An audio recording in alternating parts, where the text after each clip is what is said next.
Okanagan-born Ned Bell's cooking career has taken him from coast to coast in Canada. He knows what it takes to run a small, intimate dining establishment, and he knows what it takes to take over the burners at the Four Seasons Hotel Vancouver. He got his first job at 15 washing dishes, and occasionally he still has to wash the odd plate. It is my pleasure to welcome Executive Chef at the Four Seasons Hotel, Ned Bell, back to Studio 4 to tell us more. Good morning. I haven't seen you in this studio since you become an exec chef at a hotel. Yes, well, wow, it's quite the honor, I have to say. Wearing Four Seasons on my chest is pretty spectacular. I'm sure, and I guess you get a free bed occasionally. Well, I don't know how it works. I haven't exercised those options yet, but apparently those are some perks we get to enjoy, yeah. What's different about being an executive chef at a big hotel as opposed to your own restaurant, a small restaurant? Well, you know, I as you said, I have been able to spend time doing both. I actually spent most of my career in the restaurant world, both as an executive chef and also as an owner in a number of different establishments. And, you know, I was always much more intrigued by the entrepreneurial side of our business. Mm-hmm. You know, I'm an artist first and foremost. As you said, I started washing dishes. I still am pretty good at washing dishes. You know, I think the chef has to be the best at washing dishes. Although in the hotel business, we have such an amazing, huge team that support, you know, the operation. You know, it's like being an airplane mechanic or being a Porsche mechanic. You're still a mechanic, but you can't necessarily fix the same problems. And some chefs can travel from restaurant to hotel. Some chefs can travel from hotel to restaurant, but not all. Not all want to. A food and beverage manager comes to you and says, we have a big banquet coming in. Do you have to take care of that, or does somebody else take care of that? Well, you know, I'm very fortunate at Four Seasons to have an incredible management team that work alongside me, right beside me, and I work right alongside them. So, you know, exec sous chef, banquet chef, restaurant chef, they're all part of the and pastry chef. I mean, amazing pastry chef that we're basically one team that execute everything. So it does fall on my shoulders as a responsibility when things go well, when things don't go well. But I do have an amazing team that do most of the nuts and bolts, so to speak. But as you know, everybody says, well, let's go to the rubber chicken banquet.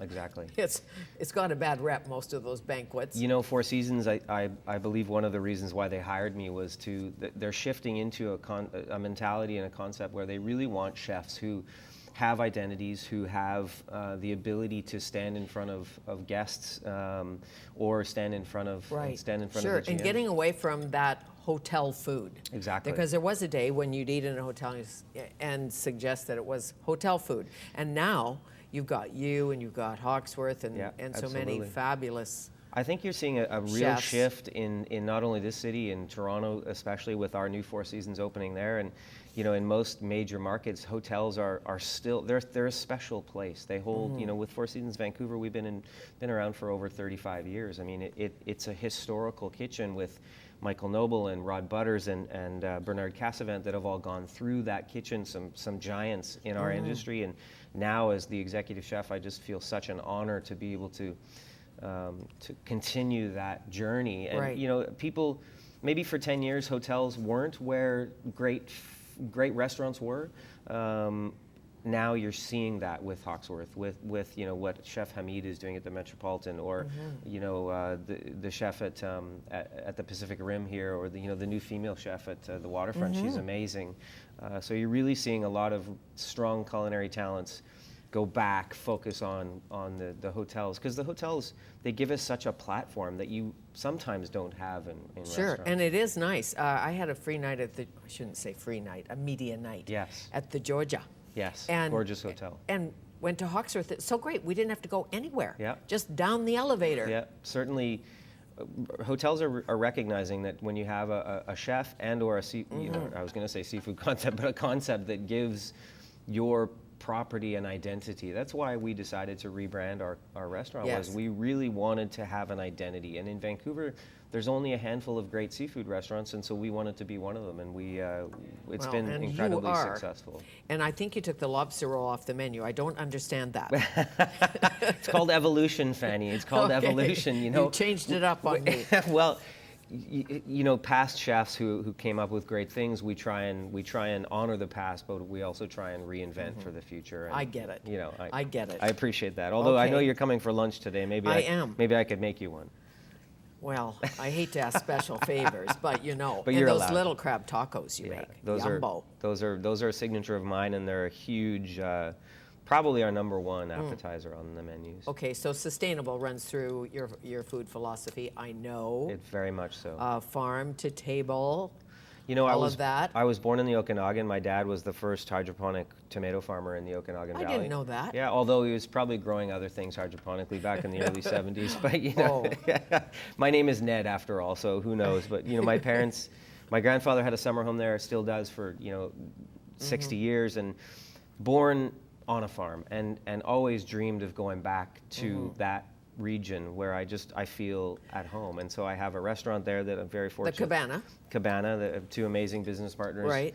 that run the restaurant for us, and we have great chefs that push the food concept forward. And there's some great chefs in the Okanagan. There are. I miss it dearly from a nostalgia point of view. I'm sure Lakeside Bar and Grill, all of that, little Exactly. wine, it matches the Napa now. Well, you know, I'm lucky. It does match the Napa. You're right. The Okanagan, from South Osoyoos to north into Vernon, and I mean, it's just a spectacular place. Although it does struggle.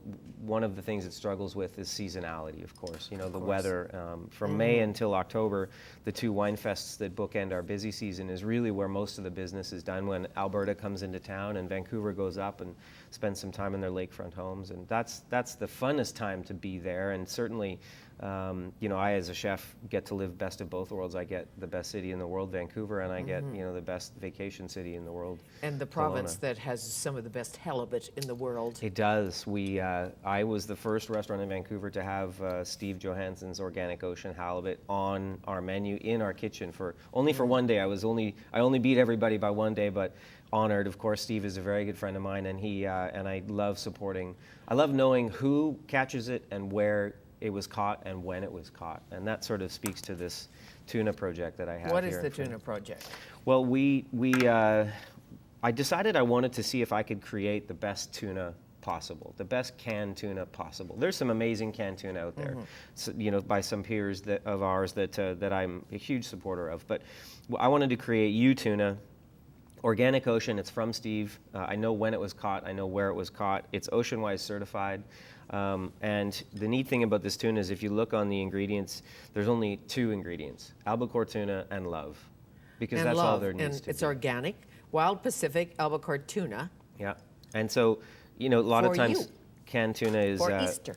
well, exactly. You can buy it. In fact, today you could even have it as a sandwich. We do a see? tuna sandwich feature once Or a week. mac and cheese. Or mac and cheese. Yeah. Or mac and cheese. Lobster mac and cheese even. Is it lobster We mac also, and our cheese? lobster is Oceanwise too. We're only a handful of restaurants are buying Oceanwise lobster, and myself, Blue Water, Chiopino's, I'm sure a number of others that I'm forgetting. Well, but I saw the lobster wall Yeah. in there not long ago. Oceanwise lobster. Great. Oceanwise lobster, Yeah. really? Yeah, there's a neat Okay. story about what makes lobster Oceanwise. but- What does? Do we have time? Really quickly, the northern right whale travels through the bottom. They're bottom feeders in Nova Scotia, and they often get caught, or did get caught, in the traps. The traps are 50 meters apart, and there's a line that floats, and the whales would get caught in that line. So these fishermen have weighted their lines so that they sink to the bottom floor, and so now the whales don't get caught, hence Well, who knew? designated Oceanwise. Back to the tuna. Mercury in that tuna, probably. There's mercury in all fish, I- a little bit. But how do you test for it? Do we know? Is it albacore better than the other?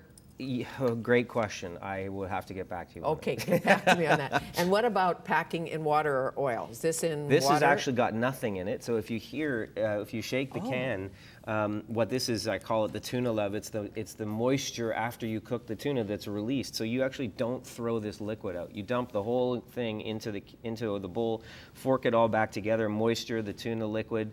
It's incredible. It's incredible.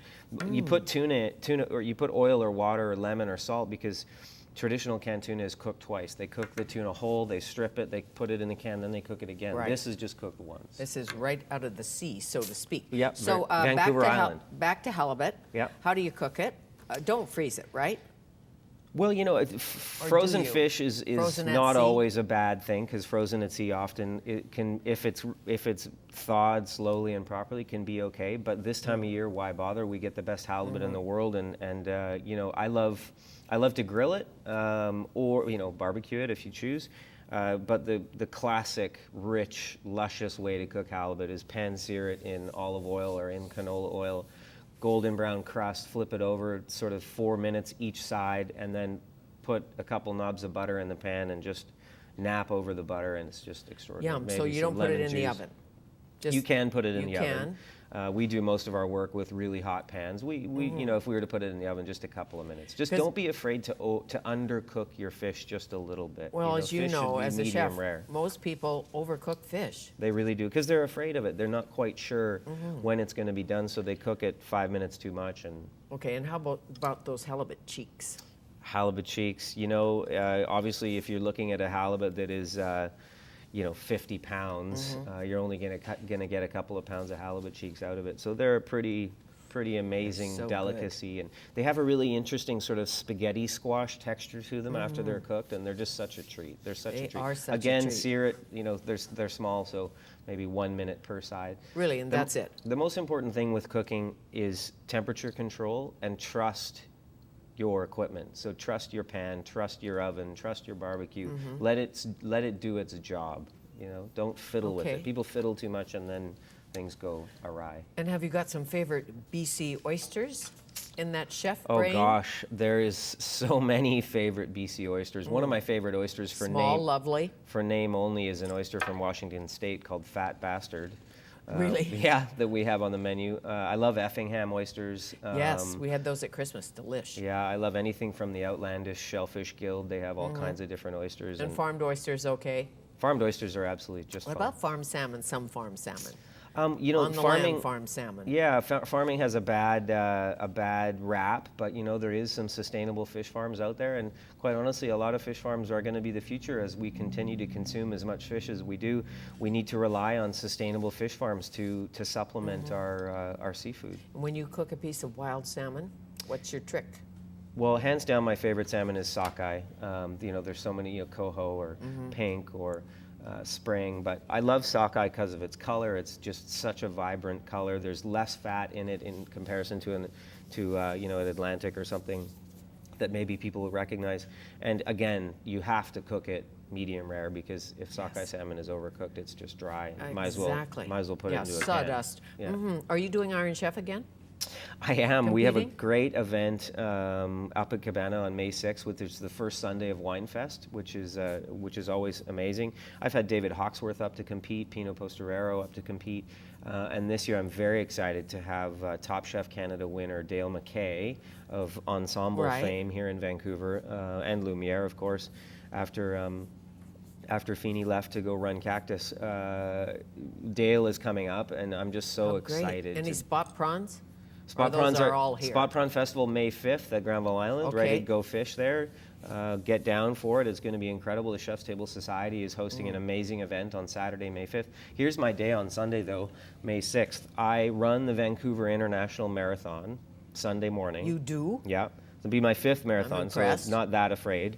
Oh, well, I'm afraid, but I then get on a plane, which, if you know running marathons, you do not want to sit very long after. Right. So being on an hour-long flight is not going to be that fun. So I'll probably be on a plane about noon, and I compete against Dale McKay and the Iron Chef that night, same day. So it's like, talk about I'm Iron exhausted Chef. thinking about. Sorry. I'll see you at noon. Thank you very much, Okay, Fanny. thank you very much. Ned Bell, Executive Chef, Four Seasons, Yew Bar and Restaurant.